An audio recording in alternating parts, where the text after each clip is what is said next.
지난주에 살펴본 것처럼 예수님께서 베데스다로 가셔서 이 38년 된 병자를 고쳐주십니다. 저는 이 9절에 나와 있는 이 말씀, 이 장면이요, 그 사람이 곧 나아서 자리를 들고 걸어가니라. 이 장면을 이렇게 제가 생각을 하고 상상을 해보면 마음이 얼마나 좋은지 모르겠습니다. 그렇게 오랫동안 고침받지 못해 고통당하던 한 인생이 활짝 펴서 기쁨으로 그렇게 자리를 들고 걸어가는 그 주변의 사람들이 아마 모두가 다 박수를 쳐주고 함께 기뻐해주고 축복하고 하는 그 잔치집 같은 분위기가 됐을 거라고 생각합니다. 근데 오늘 본문에 보면은 그 기쁜 자리에 그 찬물을 끼얹는 사람들이 등장을 하는데요, 유대인들입니다. 10절을 보십시오. 유대인들이 병 나은 사람에게 이르되 안식일인데 내가 자리를 들고 가는 것이 옳지 아니하니라. 또 16절, 그러므로 안식일에 이러한 일을 행하신다 하여 유대인들이 예수를 박해하게 된지라. 18절, 유대인들이 이로 말미암아 더욱 예수를 죽이고자 하니. 지금 그 좋은 분위기에 그 찬물을 끼얹는 짓 아닙니까? 아니, 왜 이 유대인들은 이 그 기쁨의 현장에 나타나 가지고 이렇게 그 현장을 그렇게 냉랭하고 또 살벌하게 그렇게 만들어 버리느냐는 겁니다.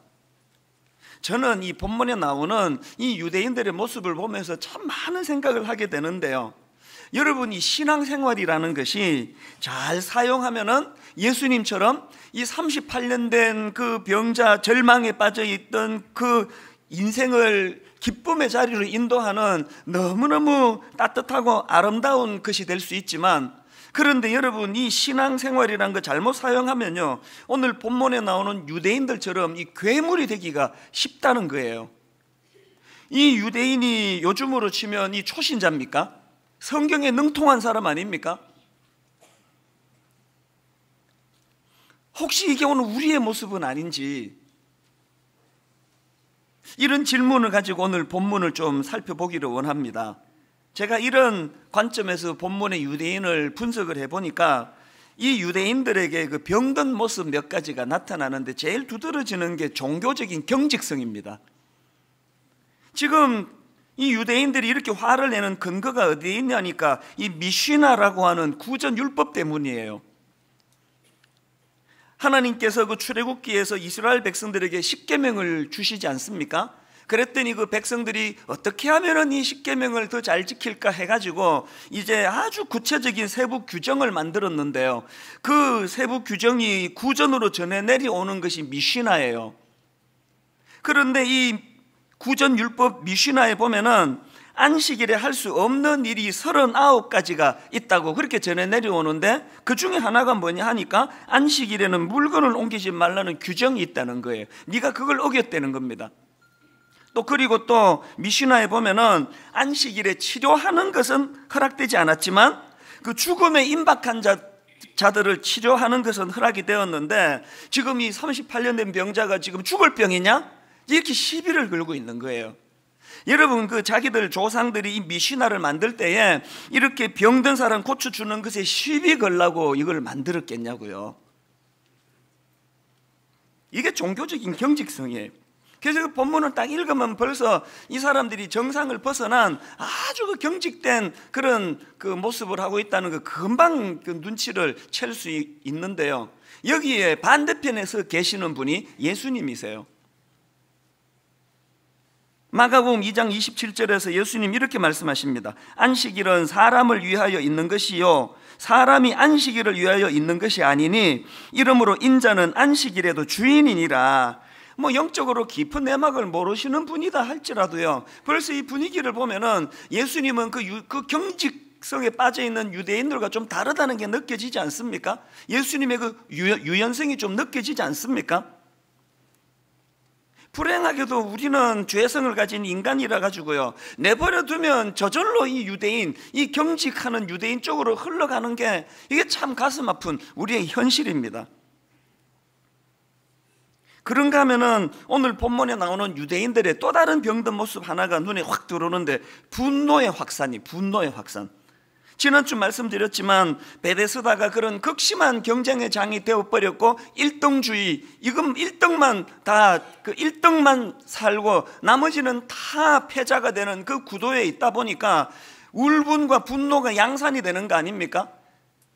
예수님께서 네가 낫고자 하느냐? 그러면 네 혹은 아니요 그러면 되는 대답에다가 그냥 주변 사람들을 원망하는 마음이 이렇게 툭 튀어나와가지고 아무도 나를 물에 넣어주는 사람이 없다는 거, 이게 이 38년 된 병자, 이 루즈라고 하는, 그렇게 표현을 쓰는 사람들이 갖고 있는 울분, 분노, 섭섭함, 세상에 대한 원망, 이런 것들이 지금 가득 찬 인생이었는데 예수님께서 그를 고쳐주심으로 그 안에 울분을 기쁨으로, 감사로, 찬양으로, 감격으로 그렇게 바꾸어 주신 분이 예수님 아닙니까?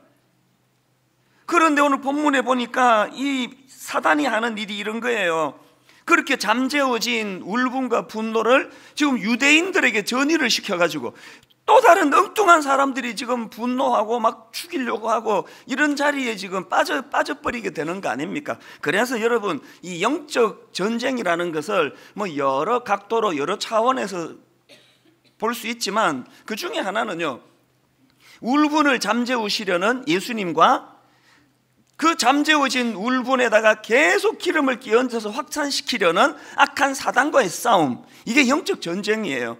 여러분들이 이 구도로 자기 삶을 돌아보면은 그 정리할 부분이 참 많습니다.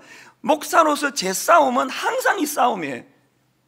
지금 주변에서 저에게 이 울분을 심어주려는 사람들이 생각보다 많습니다. 뭐 이단이라서 그런지 왜 그런지는 모르겠는데, 그래서 그냥 있지도 않은 말을 만들어서 퍼뜨리고 이런 글들을 보면은요, 또 제가 다혈질이니까 그 울분이 또 제게 전이가 돼요.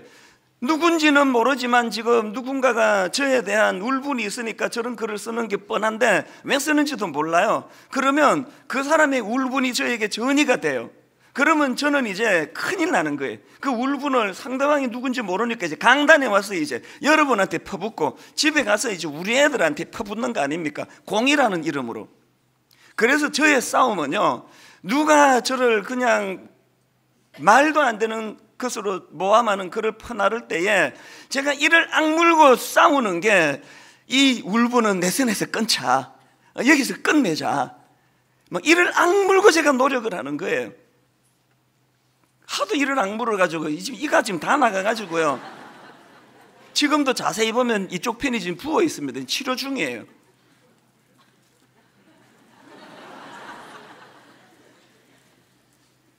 하나님 앞에서 우리가 몸부림쳐야 되는 건요, 지금 마귀는 계속 저 사람의 울분으로 나를 공격하고 거기에 공격받으면 나도 울분이 전이가 돼가지고 또 누군가를 공격하고, 이걸 지금 우리가 인식을 해야 돼요. 이 교회를 가보면은 너무너무 가슴이 아파요.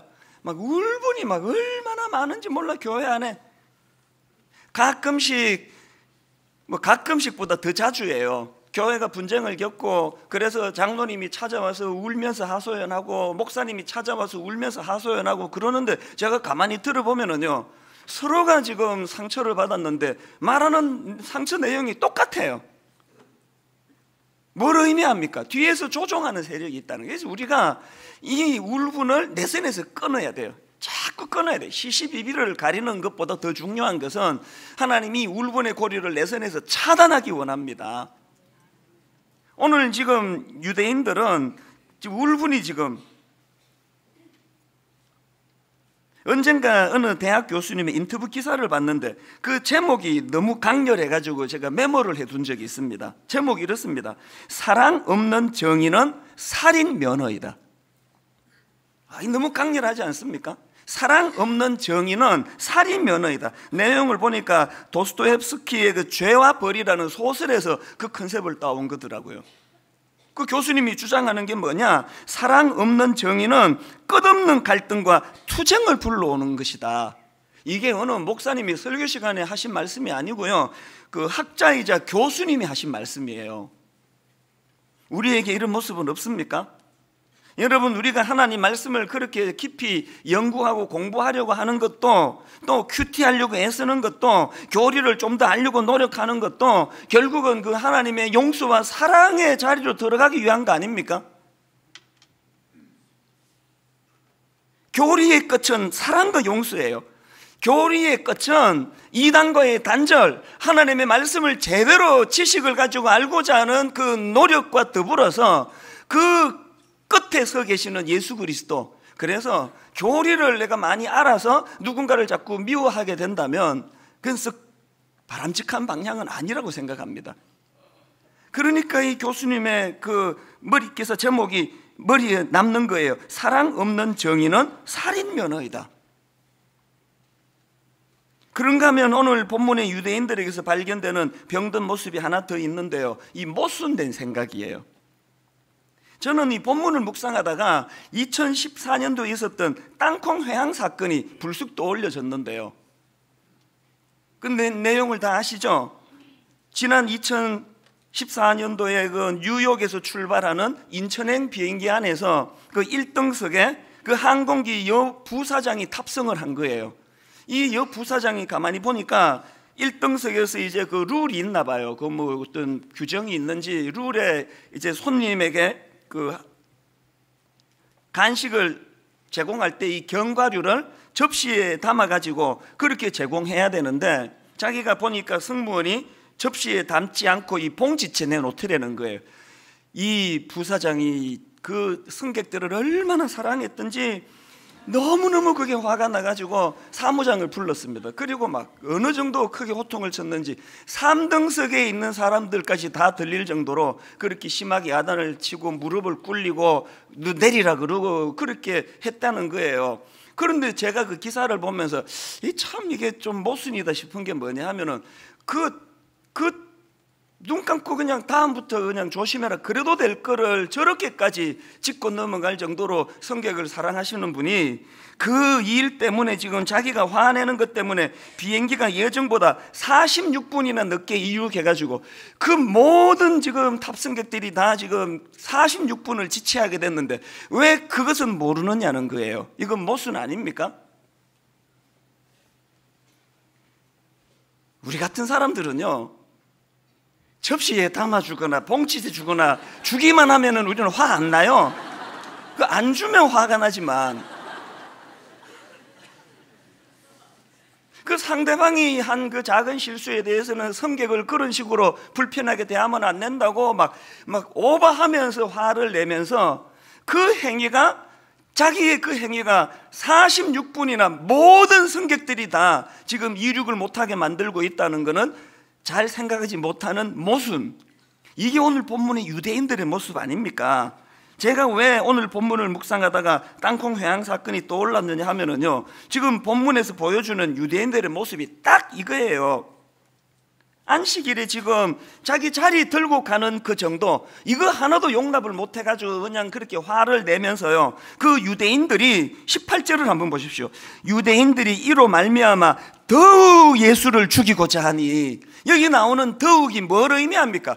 예전부터 죽이려고 했다는 거 아닙니까? 자기는 이미 십계명의 그 중요한 한 부분을 어기고 있으면서 그거는 인식 못하고, 여러분 그 수백 가지 규정 중에 하나, 물건 드는 거 하나까지 상대방의 그거 하나까지 용납을 못하는 이런 모순된 태도. 여러분, 제가 이런 말씀을 묵상하다가 제 마음에 찔림이 뭔지 아십니까? 제가 딱 이런 모습을 보일 때가 많은 거예요. 부교역자들에 대해 가지고 그냥 안식일에 짐 드는 그 정도 실수하는 것에 대하여 그렇게 날카롭게 지적하고 비판하지만 사실은 제 안에는 더 근본적인 죄를 갖고 있으면서 인식을 못하는 게 그게 인간이더라는 거예요.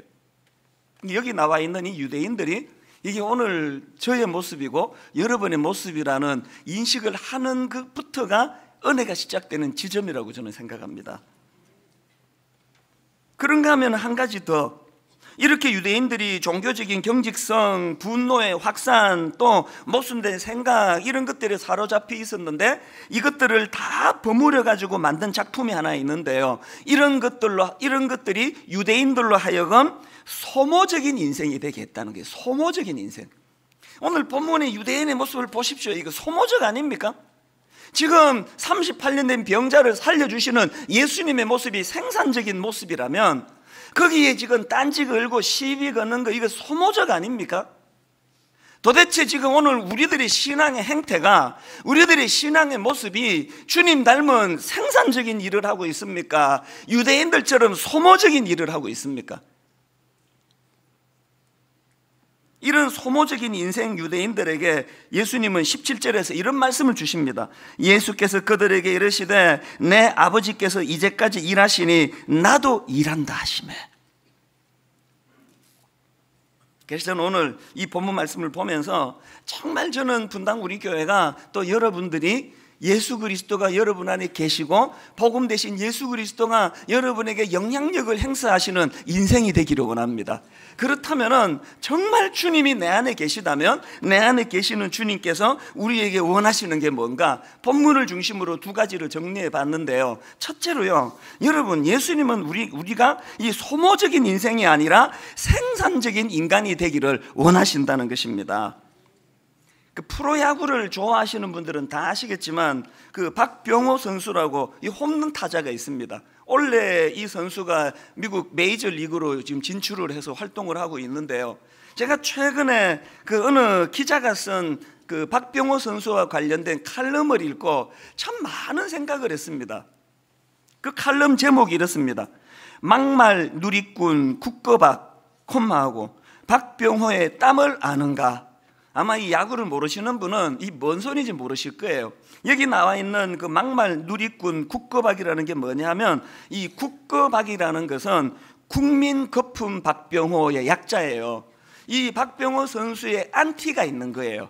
그래서 이 국거박 국민 거품 박병호라는 이 약자의 닉네임을 가지고 뭐 그냥 박병호 선수와 관련된 기사만 나오면 거기다가 이제 이건 다 거품이다, 실력이 아니다, 구장이 펜스가 좁아서 그렇다, 막 이런 이제 악플을 다는 분이에요. 그래서 제목이 막말 누리꾼 국거박 박병호의 땀을 아는가? 그 박병호의 땀이 뭐냐 하면은요, 이 기자가 가만히 지켜보니까 그 박병호 선수가 눈물겹게 노력을 하더라는 거예요. 무명의 2군 시절서부터 이 자리에 오기까지 그건 다 눈물 나는 몸부림이더라는 거예요. 그러면서 예를 들기를 박병호 선수가 2014년도에 50홈런이라는 홈런은 50개를 넘기는 기록을 세웠는데요. 이 기록은 우리나라 프로야구 11년 만에 세워진 기록이랍니다. 그런데 이 기자가 보니까요, 그 대기록을 세운 바로 그 해 겨울에 연습을 더 많이 하더라는 게 박병호 선수가. 그 왜 그런가 보니까요, 자기 스윙에 이 부족함이 많다고 그렇게 느끼기 때문에 연습을 더 많이 했는데 아니나 다를까 바로 그 다음에 2015년도에 홈런을 53개 쳐가지고 자기가 그 전 해에 세운 기록을 갈아치우더라는 거예요. 그리고 또 그 해 겨울에도 아무도 없는 자기 구단 운동장에서 박병호 선수가 혼자서 그렇게 눈물나게 방망이를 휘두르는 그런 연습을 하더라는 거예요. 그러면서 그 칼럼에다가 쓴 내용이 그 다음 한번 들어보십시오. 늘 자기 자신과의 싸움에서 게으름 피우지 않고 흘린 땀과 매 시즌 한계까지 자신을 끌어올리고도 더 발전하려던 책임감이다. 새벽마다 태평양 건너서 들려오는 박병호의 홈런 소식은 그래서 반갑다. 그가 흘린 땀이 헛되지 않았음을 증명하는 홈런이기 때문이다. 그런데 새벽마다 함께 봐야 하는 게 하나 더 있다. 박병호의 기사마다 박병호를 비하하고 비아냥거리는 국내 누리꾼의 댓글이다. 국민 거품 박병호 관로하고 국거박이라는 이름의 이 누리꾼은 새벽 4시부터 일어나 박병호의 기사에 악플을 달고 있다. 국거박에게 또 모니터 뒤에 숨어 욕설과 비방을 늘어놓기 바쁜 수많은 국거박들에게 따옴표하고 너에게 묻는다. 댓글 함부로 달지 마라. 당신은 스스로에게 한 번이라도 부끄럽지 않을 만큼 땀 흘려 본 적이 있는가? 제가 이 칼럼을 읽는데 전율이 느껴지더라고요. 나는 어떤 인생일까? 때로는 지적하는 글이 그게 생산적일 때가 있습니다. 때로는 상대방의 약점을 날카롭게 비판하는 것이 그것 자체가 생산적일 때가 있습니다. 그러나 오늘 한국 사회를 한번 보세요. 한국 교회를 한번 보세요. 오늘 지금 이 기자가 경고하는 이 한마디 말, 국거박에게 또 모니터 뒤에 숨어 욕설과 비방을 늘어놓기 바쁜 수많은 또 다른 국거박들에게 너에게 묻는다. 댓글 함부로 달지 마라. 당신은 스스로에게 한 번이라도 부끄럽지 않을 만큼 땀 흘려 본 적이 있는가? 제가 이 사람이 누군지 모르고 박병호 선수 누군지 잘 몰라요. 그 사람을 지금 지적하자는 게 아닙니다. 오늘도 그 자리 가기까지 몸부림치며 땀을 흘리는 그 선수에 비해 가지고 그거 딱 풀다는 이것은 너무 그 비생산적인 거 아니냐는, 소모적인 거 아니냐는 그 지적에 동의를 하는 것입니다. 여러분은 어떻고 저는 또 어떻습니까? 저는 그 칼럼을 예전에 읽었는데 오늘 본문 17절을 읽다가 그 칼럼이 떠오르는 거예요. 예수께서 그들에게 이르시되 내 아버지께서 이제까지 일하시니 나도 일한다 하시매.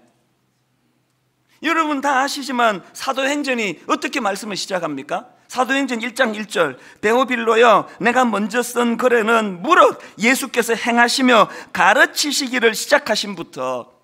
예수님은요 이 땅에 슈퍼맨으로 오셔가지고 당신이 다 그냥 이 시대를 바꾸어 놓으려고 오신 게 아니라 제자 키우러 오신 거 아닙니까? 그 제자들로 하여금 이 시대를 변화시키도록 그랬던 주님인데, 그래서 내 사명은 가르치는 거다.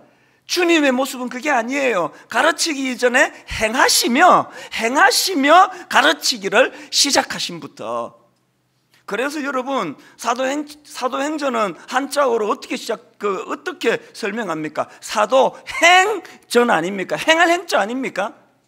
여러분이 사도행전은 영어로 왜 액처라고 그러느냐고요. 오늘 진짜 예수 그리스도로 변화받고 진짜 예수님이 여러분 안에 일하고 계심을 믿는다면 여러분의 인생은 생산적인 인생입니까? 소모적인 인생입니까? 맨날 그냥 저 사람은 이걸 잘못했다, 또 저 사람은 이걸 잘못, 우리 시어머니는 이게 문제다, 우리 시아버지는 저게 문제다, 우리 며느리는 요게 문제고 우리 아들은 저게 문제다. 여러분 우리가 하나님 앞에서 나는 지금 소모적인 인생인가 생산적인 인생인가? 그 주님께서 오늘 우리를 부르십니다. 마태복음 4장 19절 말씀하시되 나를 따라오라 내가 너희를 사람을 낚는 어부가 되게 하리라. 남 고기 못 잡는 거 가서 지적하고 비판하고 저래 갖고 고기가 잡히겠냐고 새벽 4시에 일어나서 댓글 쓰고 그러려고 부름받은 게 아니에요. 제가 이 설교를 준비하는 즈음에 우리 이웃사랑부 담당 교역자가 저를 찾아왔습니다. 메일도 보내고요. 요지가 뭐냐, 목사님 그 이웃사랑부 안에 있는 긴급 구호뱅크 한 20분이 지금 봉사하고 계시는데 목사님이 만나셔가지고 그들을 좀 격려해 주시라는 거예요. 여러분 지금 이 긴급 구호뱅크 아시죠? 가스도 끊기고 전기도 끊기고 의료보험이 안 돼가지고 병을 만나도 치료도 안 되고 앞도 막히고 뒤도 막히고 이런 분들에게 지금 교회에서 여러분이 주시는 그 헌금을 가지고 이제 이 긴급 구호 뱅크 팀이 가서 상황을 보고 그래서 생필품도 사드리고 격려도 해드리고 일어서도록 하는 일을 하고 있거든요. 최근에도요 어떤 분이 주로 안 믿는 분들을 많이 지금 돕는 상황이에요. 믿고 안 믿고 사람 살리는데 그 구분해서 되겠습니까? 최근에 어떤 안 믿는 분인데요 절망적인 일을 겪은 거예요. 그래서 가스 끊기고 뭐 그래가지고 다행히 그 물은 안 끊어졌나 봐요. 이분이요 일주일 동안 물만 먹으면서 연명을 한 거예요. 우리 긴급 구호뱅크 팀이 가가지고 생필품을 사다 드리고 그렇게 수고를 했다는 겁니다. 그 제가 참 눈물겨운 게 뭐냐 하면은 지금 수많은 개미 군단이요 여기에 지금 우리 홈페이지에 계좌번호를 보고 1년 이상 광고 안 했는데 지금도 계속 누군가가 소액이지만 그 헌금이 모아가지고 수억의 돈이 모여가지고요 이제 지금까지는 이 긴급구호뱅크가 성남 시민을 상대로 했는데 이제 지경을 넓혀서 안양시까지 확장하겠다는 겁니다. 필요에 따라서 금액도 더 올리겠다는 겁니다. 생산적인 일 아닙니까? 저는 이 찬양이요 세상 모든 민족이 구원을 얻기까지 쉬지 않으시는 하나님, 오늘 영혼을 구원하시기 위하여 오늘 38년 된 병자와 같이 인생의 낙오의 자리에 절망하는 자들을 살려내시기 위하여 쉬지 않으시는 하나님, 주의 심장 가지고 우리 이제 일어나 주 따르게 하소서. 그 다음 가사를 보세요. 세상 모든 육체가 주의 영광 보도록 누굴 부르십니까? 우리를 부르시는 하나님, 주의 손과 발 대어 세상을 치유하며 주 섬기게 하소서. 이런 사명을 부여받은 존재임을 인식하는 저와 여러분 되시기를 바랍니다. 그런가 하면은 두 번째로 복음 되신 주님이 내 안에 계시다면 주님이 원하시는 일이 뭐냐? 예수님께서 말씀하시는 생산적인 일은 생명을 살리는 일이라는 겁니다. 지금 예수님이 이 땅에 오셔가지고 우리에게 보여주신 모습이 뭡니까? 예수님이 정당 만들었습니까? 예수님이 조직을 만들었습니까? 이 땅에 오셔서 주님이 하신 일은 그저 사람 살려내는 거예요. 영혼을 살려내는 일이에요. 죽어가는 육신을 살려내는 일이에요. 분당 우리 교회가 창립 14주년을 맞았습니다. 지난 14년 동안 우리 교회가 하나님 앞에서 점검 받으시는 성적표는 이 교회 얼마나 키웠니? 몇 명 만들었니? 건물 얼마나 아름답고 비싸니? 이런 것이 평가에 들어가지 않고 너희 교회는 사람 몇 명 살렸니? 몇 명 구원했니?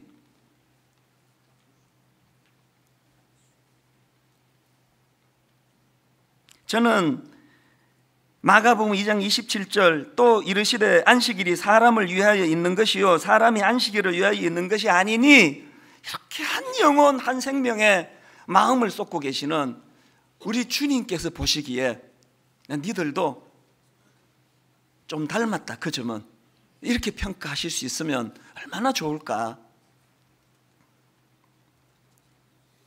저희 교회가 교육관 10층에다가 인큐베이트 교회를 이제 세우고 1년 반 동안 이제 죽전 우리 교회가 거기서 아름답게 잘 성장을 했습니다. 너무너무 아름답게 잘 성장을 하고 지난주에 이제 드디어 이제 이사를 나갔습니다.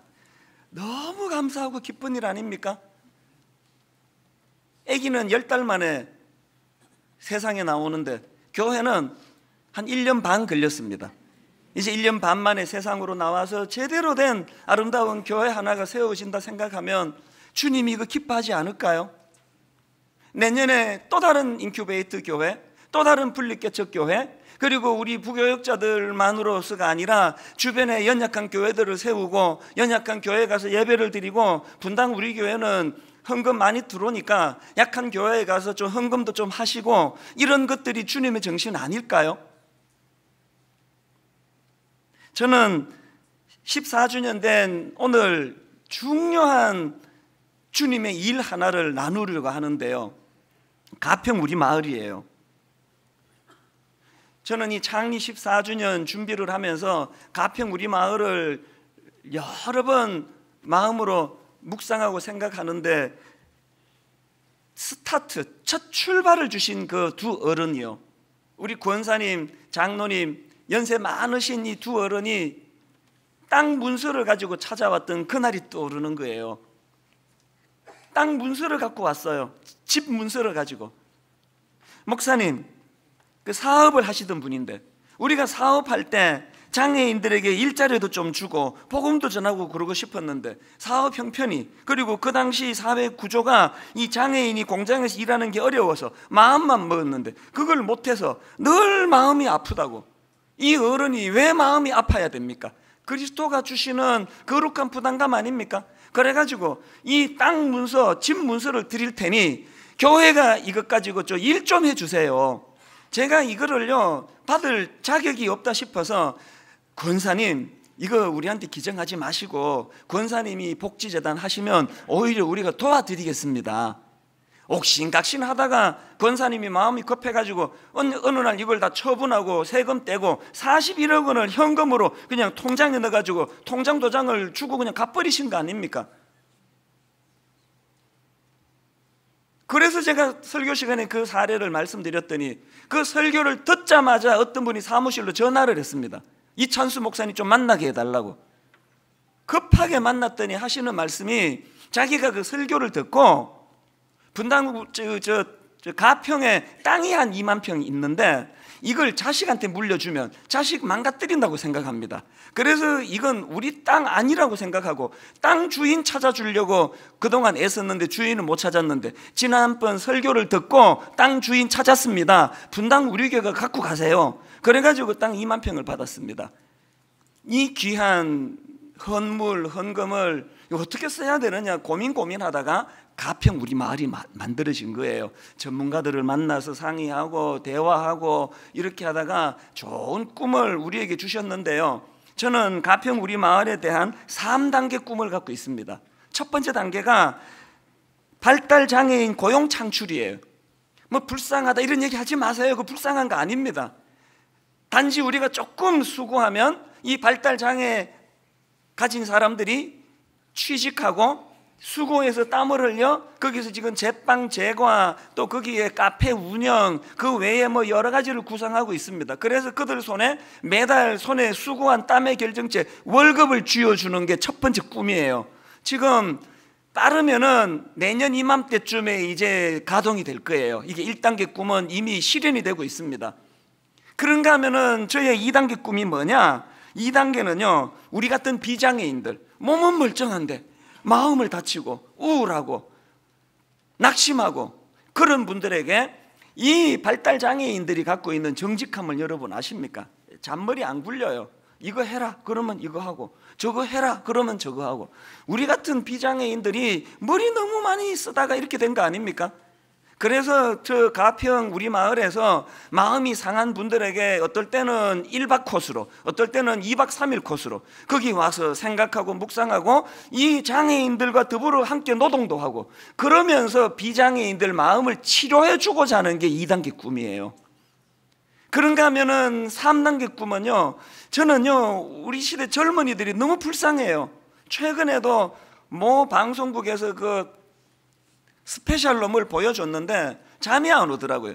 지금 우리 젊은이들이 취직이 안 돼가지고 막 고군분투하는데요, 그 0.5평 뭐 한 평 이런 데서 그렇게 수고하다가 마음이 무너지고 낙심하는 현실인데, 저는 3단계 가평 우리 마을에서 이 방황하는 젊은이들을 위하여 그 스위스에 있는 라보리와 같은 이 쉼터라고 할까요, 피난처라고 할까요, 그런 곳을 가평 우리 마을에 세우기를 원합니다.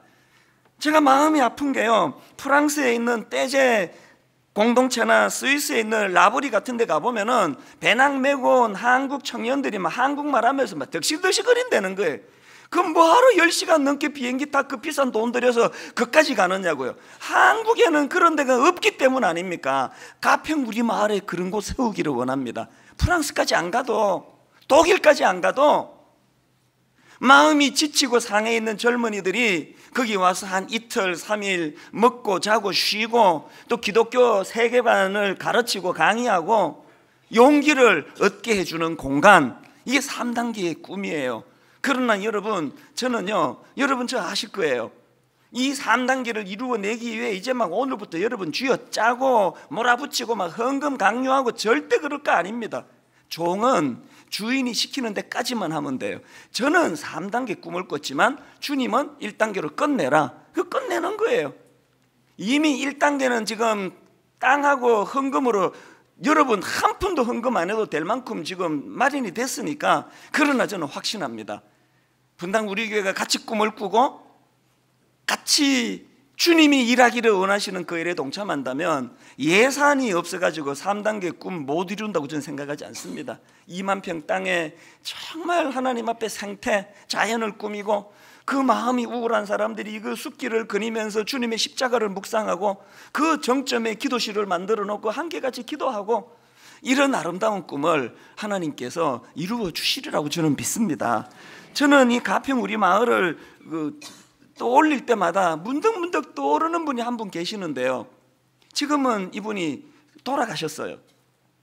어느 날 순장님이 저한테 메일이 왔더라고요. 자기 순원 중에 지금 시한부, 지금 오늘 내일 하고 있는 그 순원이 있는데 목사님이 그 성도 한 분만 만나 주셔서 손 한번 잡아 주시면 좋겠다고. 그래서 제가 이분은 알게 됐는데요, 이분 이름이 김상희 집사님이에요. 그 당시 나이가 50대 초반, 50대 중반 그 전후인데요, 미혼이었습니다. 그런데 제가 이분의 삶을 들여다보면 볼수록 머리가 숙여지는 거예요. 지금 시한부 인생 그거 선고받아 놓고도요, 여러분 우리 교회가 하던 10 그래서 우리 교회 와서 일부 예배 드리고 그 아픈 몸을 이끌고 미자립 교회로 가가지고 예배를 드리고 거기에 11조를 하고 헌금을 드리고 그 일을 죽기 전까지 하셨다는 거예요. 더 놀라운 것은요, 이 시한부 인생 이 김상희 집사님이요, 자기 집에다가 여성 정신 장애인 공동체, 그래서 정신지체 여성들을 자기 집에 데리고 와서 숙식을 같이 했다는 겁니다. 이분이 눈을 못 감으시는 게 나 죽으면 얘들은 어떡하나?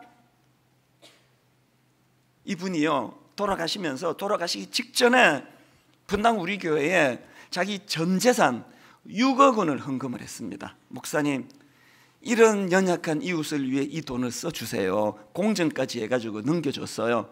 그랬는데요, 이분의 안 믿는 가족들이 그것을 알고 반대를 한 거예요. 이해가 되는 거 아닙니까? 뭐하러 교회에다 아깝게 6억씩이나 갖다 바치느냐고. 그래서 그 돈 돌려달라는 거예요. 대표 한 분이 저를 찾아왔는데 돌려드리겠다 그랬습니다. 여러분, 그 법정 소송하고 우리 지금 공증 받아놨다 그래가지고 그 6억을 쓰는 게 의미가 있겠습니까? 그 김상희 돌아가시기 직전에 김상희 그 집사님을 설득을 해가지고 돌려드리자 그랬습니다. 돌려드렸습니다. 미혼이니까 이런 일이 있었겠죠. 교구 목사님을 통해 들려지는 가슴 아픈 이야기, 이 김상희 집사님 돌아가시기 직전에 마음이 무너져가지고 하나님 보시기에 이렇게 하는 게 잘한 결정일까요? 무거운 마음으로 돌아가셨어요. 여러분, 우리 하나님이 저한테 그냥 줬다가 뺏었다가 그러시는 분입니까? 그 6억 줬다가 도로 가져가실 거 뭐하러 손에 넣어 주셨냐고요. 저는요, 그걸 어떻게 해석했느냐, 살아있는 네가 이 일을 해라. 살아있는 너희들이 그 김상희 집사가 못한 그 일을 너희들이 하거라. 예전에 제가 살아남은 자의 슬픔이라는 그 시집을 소개해 드린 적이 있는데요, 여러분, 살아남은 자의 부담감, 살아남은 자의 소명, 오늘 우리가 호흡하고 있는 이 시간, 저는 가끔씩 그 김상희 집사님을 생각해요. 6억을 가지고 장애인들과 불쌍한 이웃을 위해 쓰기를 원했는데 그렇게 하지 못하고 하나님 앞에 이게 부끄러운 일이 아닐까, 무거운 마음으로 돌아가신 이 김상희 집사님을 생각하면서 하나님의 말씀이 들리는 것 같아요. 살아있는 너희들이 그 집사가 못한 일을 해라. 오늘 창립 14주년을 맞이해서 여러분 특별 헌금을 할 텐데요, 가평 우리 마을을 위한 헌금이에요. 저 지금까지 한 번도 헌금 설교한 적 없습니다. 헌금 강요한 적도 없지만, 그러나 여러분, 하나님 앞에서 우리가 꿈을 같이 꾸게 된다면 제 소원은요, 언제부턴가 분당 우리 교회 유산 안 남기기 운동을 하고 싶은 거예요. 마음껏 자녀를 위해 애쓰고 쓰고 베풀고, 쓰고 베풀고 쓰고 베풀고, 그렇게 하고도 남는 건 그 여러분 감입니다. 오늘도 하나님 38년 된 병자를 살려내는 일에, 오늘도 하나님 생산적인 일을 하기를 원하시는 하나님의 말씀을 받들어 영혼을 구원해내는 일에 우리가 꿈을 회복하고 되찾는 저와 여러분 되시기를 바랍니다. 결론을 맺습니다. 예수님이 내 안에 살아 일하시기를 원합니다. 십자가와 복음의 정신이 살아있는 교회가 되기 원합니다. 말만 복음 복음 십자가 외치는 게 아니라 내 안에서 복음의 정신이 살아날 때, 그래서 저는 여러분 오늘 이 찬양이요, 세상 모든 민족이 구원을 얻기까지 쉬지 않으시는 하나님, 또 모든 육체가 주의 영광 보도록 우리를 부르시는 하나님, 하나님 생산적인 인생이 되기 원합니다. 주님이 말씀하시는 생산적인 일이라는 것은 영혼을 살리는 일, 사람을 살리는 일인 줄 믿습니다. 이 이해를 가지고 우리 이 찬양 같이 불러보기 원합니다. 이렇게 찬양합니다. 세상 모든 민족이 구원을 얻기까지 쉬지 않으시는 하나님, 주의 심장 가지고 우리 이제 일어나 주 따르게 하소서. 생산적인 인생으로 살아가기 원합니다. 세상 모든 육체가 주의 영광 보도록 우리를 부르시는 하나님, 주의 손과 발 되어 세상을 치유하며 주 섬기게 하소서. 바다 덮음같이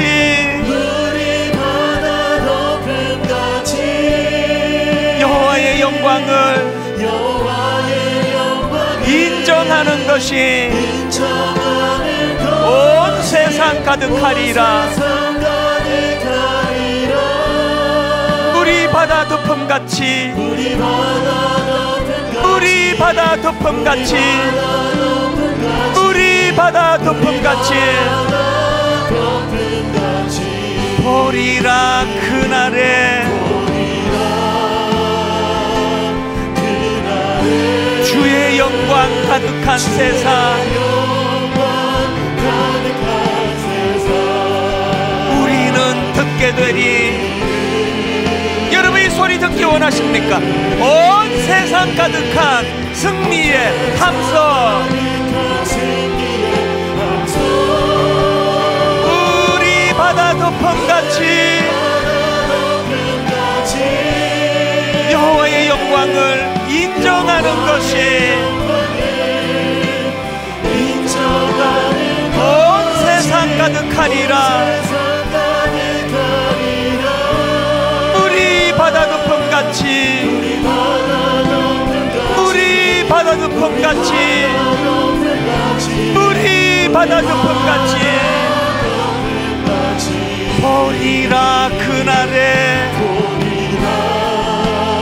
우리에게 주신 꿈 주의 영광 가득한 세상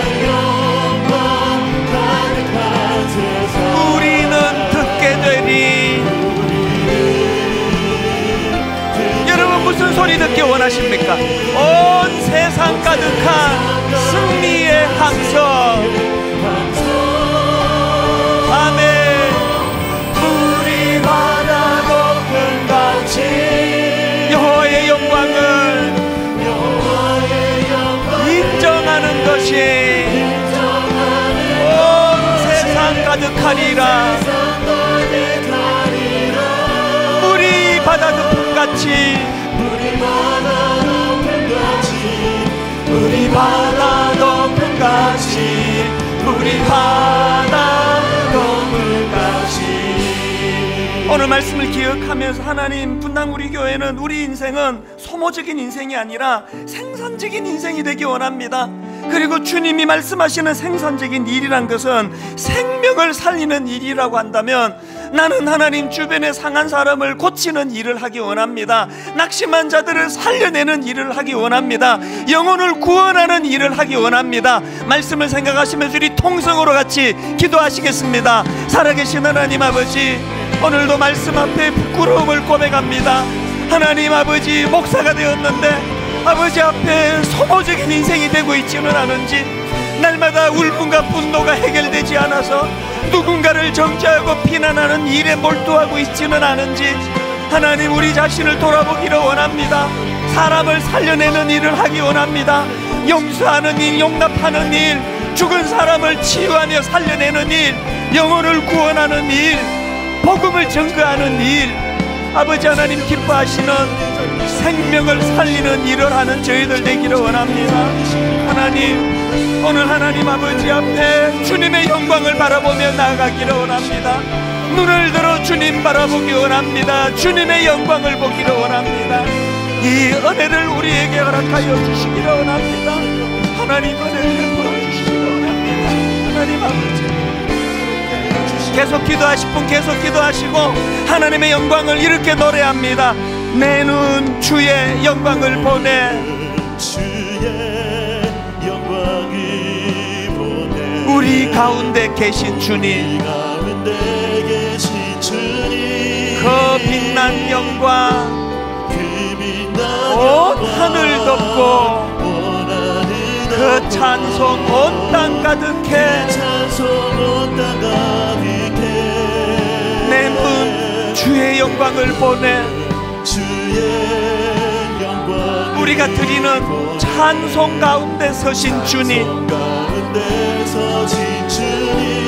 주님의 얼굴은 온 세상 향하네, 권능의 팔을 드셨네, 주의 영광 영광 이곳에 가득해. 우린 선의 주님과 함께 찬양하며 우리는 전진하리. 모든 열방 주 볼 때까지 하늘 아버지 우리를 새롭게 하사 열방 중에서 주를 섬기게 하소서. 모든 나라 일어나 찬송 부르며 영광의 주님을 보게 하소서. 우리의 소원 한 가지, 주의 영광 이곳에 가득해. 우린 선의 주님과 함께 찬양하며 우리는 전진하리. 모든 열방 주 볼 때까지 우리 다 자리에서 일어나셔서 주의 영광 이곳에 가득해. 우린 선의 주님과 함께 찬양하며 우리는 전진하리. 언제까지요? 모든 열방 주 볼 때까지. 모든 열방 주 볼 때까지. 모든 열방 주 볼 때까지.